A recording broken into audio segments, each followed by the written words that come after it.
पति पत्नी के लिए शिक्षाप्रद कहानी। दोस्तों, जब नई नई शादी होती है तो पति पत्नी में प्यार बहुत ज्यादा होता है।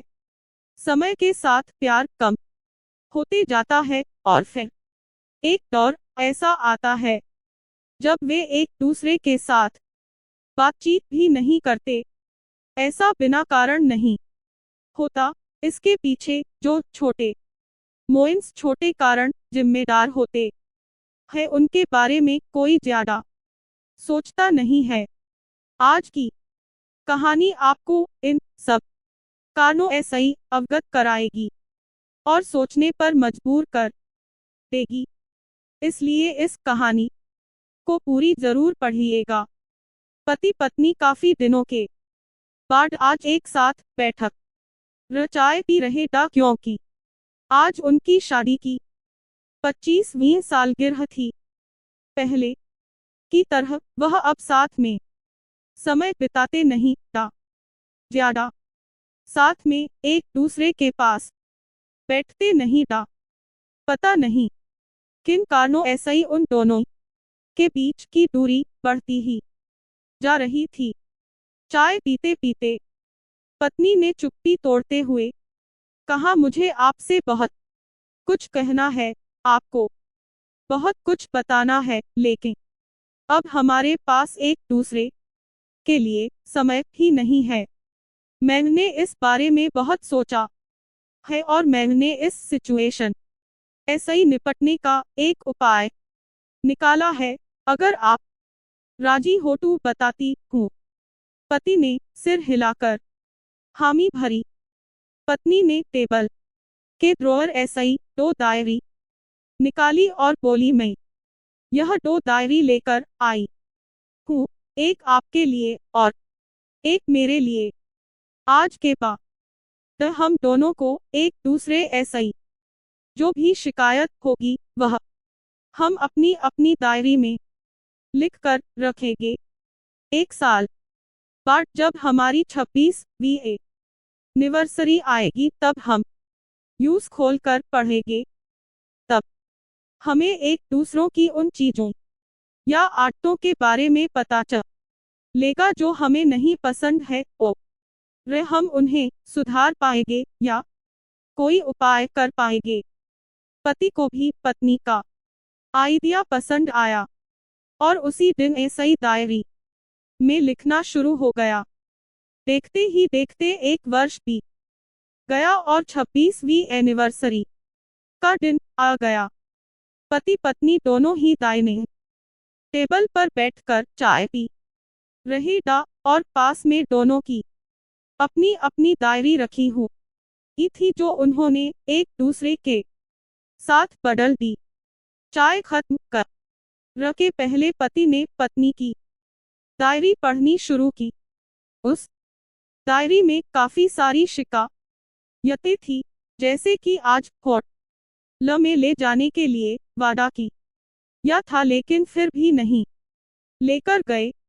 आज मेरे मायके ऐसे ही मेहमान आए थे, उनके साथ पति ने अच्छे ऐसे ही बात न ही की।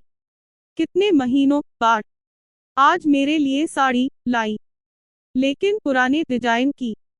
आज मेरे सीरियल देखने के समय पति ने चैनल बदल कर न्यूज चला दी।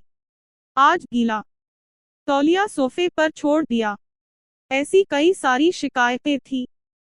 डायरी को पढ़ते पढ़ते पति की आंखों में आंसू आ गए।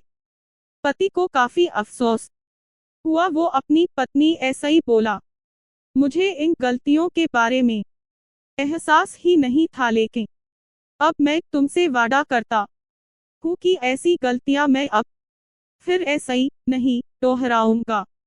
अब पत्नी ने पति की डायरी खोली। पत्नी ने डायरी के कई सारे पन्ने पलटे, लेकिन वह पूरी तरह ऐसे ही खाली थी। कहीं पर भी एक शब्द भी नहीं लिखा था। पत्नी बोली, आपने तो डायरी में कुछ लिखा ही नहीं है। पति बोला, आखिरी पन्ना देखो, मैंने उसी पर लिखा है। उस पन्ने पर लिखा था तुमने मेरे लिए और मेरे परिवार के लिए आई तने सालों में जो त्याग किया है और हम सबको जितना प्यार दिया है उसके आगे मैं तुम्हारे खिलाफ इस डायरी में कुछ भी नहीं लिख सकता और इससे भी जरूरी मुझे कभी तुम में कोई कमी देखने की इच्छा हुई ही नहीं। ऐसा नहीं है कि तुम में कोई कमी नहीं है, लेकिन तुम्हारे प्यार, समर्पण और त्याग के आगे तुम्हारी कोई भी कमी बहुत छोटी है। मेरी अनगिनत गलतियों को नजरअंदाज करके तुमने इस कठिन जीवन में मेरे साए की तरह साथ दिया है और हमेशा मेरे साथ खड़ी रही। तुम ही बताओ, कोई भी अपने ही साए में दोष निकाले तो निकाले कैसे। अब पत्नी की आंखें नम थी। पत्नी ने पति के हाथ ऐसे ही अपनी शिकायतों की डायरी ले ली और यूं जला दिया।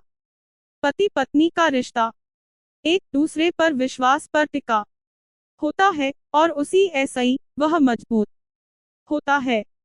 उम्र के एक दौर में पति मोइंस पत्नी को एक बात अच्छे ऐसे ही समझ लेनी चाहिए कि एक दूसरे में गलतियां और कमियां निकालने के बजाय अगर यह याद रखा जाए कि उसके साथी ने उसके लिए कितना त्याग किया है तो इससे उनका रिश्ता और भी ज्यादा मजबूत ही होगा। दोस्तों, छोटी सी इस कहानी को लिखने के पीछे मेरा प्रयास है कि इन दिनों पति पत्नी में बढ़ते जा रही दूरियां कम हो सके और खासकर गलत फहमियों की वजह ऐसा ही या सिर्फ बात न करने की वजह ऐसा ही बढ़ती जा रही दूरियों को ऐसा ही शांति ऐसा ही बैठ कर बात कर के कम किया जा सकता है या खत्म भी किया जा सकता है।